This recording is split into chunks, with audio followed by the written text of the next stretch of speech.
महाराष्ट्र से लेकर हरियाणा तक कहीं गौ तस्करी के संदेह में तो कहीं बीफ खाने या ले जाने के संदेह में लोगों को पीट पीट कर उनकी हत्या कर देने यानी मॉब लिंचिंग जैसी कई घटनाएं सामने आ रही हैं। महाराष्ट्र की एक चलती ट्रेन में कुछ युवाओं ने एक 72 वर्ष के बुजुर्ग हाजी अशरफ को इसलिए पीटा क्योंकि वो बीफ लेके अपने बेटी के पास जा रहे थे। एक 72 वर्ष के बुजुर्ग को पीटते वक्त इन युवाओं के ना तो हाथ कांपे होंगे और ना ही इनकी आंखों में जरा सा भी एक दया की भावना उत्पन्न हुई होगी एक 72 वर्ष के बुजुर्ग के लिए।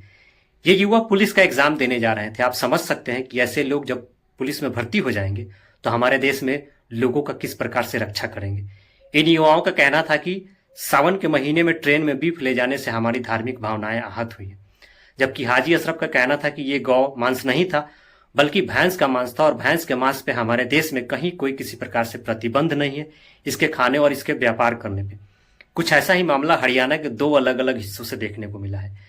फरीदाबाद में 19 वर्षीय आर्यन मिश्रा को गौ तस्करी के नाम पे गौ रक्षकों ने 30 किलोमीटर तक पीछा किया और कार रुकवा के गोली मार दिया गया। गौ रक्षकों का कहना था कि हमें सूचना मिली थी कि कुछ लोग डस्टर कार से शहर में गौ तस्करी की फिराक में घूम रहे हैं, लेकिन बाद में पता चला कि 19 वर्षीय आर्यन मिश्रा 12वीं का स्टूडेंट था और अपने दोस्तों के साथ घूमने निकला था। इसका गौ तस्करी से कोई लेना देना नहीं था। एक और मामला हरियाणा के चरखी दादरी से है, जहां असम और बंगाल के दो मजदूरों को बीफ खाने के संदेह में पिटाई कर दी गई। बंगाल का मजदूर साबिर पिटाई के कारण उसकी वहीं मौत हो गई, जबकि असम का असरुद्दीन किसी प्रकार से अपनी जान बचाकर भाग निकलने में कामयाब रहा। सिर्फ शक के आधार पर लोगों को पीटना और पीट पीट कर उसकी हत्या कर देना, ये कहाँ का नया है। और ये सब चीजें एक ऐसे देश में हो रहा है जो देश बीफ निर्यात में पूरे विश्व में दूसरे स्थान पे है। 5 मार्च 2024 को द वायर के एक रिपोर्ट के अनुसार भारत बीफ निर्यात में अमेरिका को पछाड़कर दूसरे स्थान पर आ पहुंचा है। भारत ने 2024 में 1.64 मीट्रिक टन बीफ दुनिया के 79 देशों को निर्यात किया है, जिसका मूल्य लगभग 3,480 मिलियन अमेरिकी डॉलर बताया जा रहा है। भारत में गौ मांस का व्यापार खूब फल फूल रहा है और हमारे देश में लोगों की धार्मिक भावनाएं भी। दैनिक भास्कर के एक रिपोर्ट के अनुसार भारत में जब से मोदी सरकार बनी है तब से भारत बीफ निर्यात में अव्वल हो गया है, यानी विश्व के बीफ बाजार में भारत का खूब दबदबा है।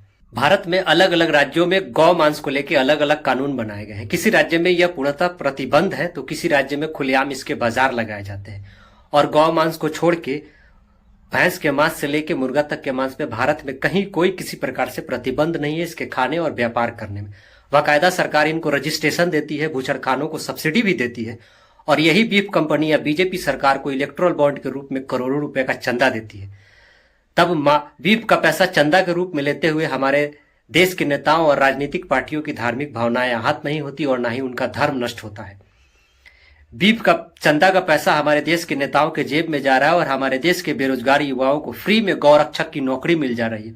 और भला इस देश के बेरोजगार युवाओं को क्या चाहिए, जहां से युवा हिंसा या हत्या करके जेल पहुंच जा रहे हैं।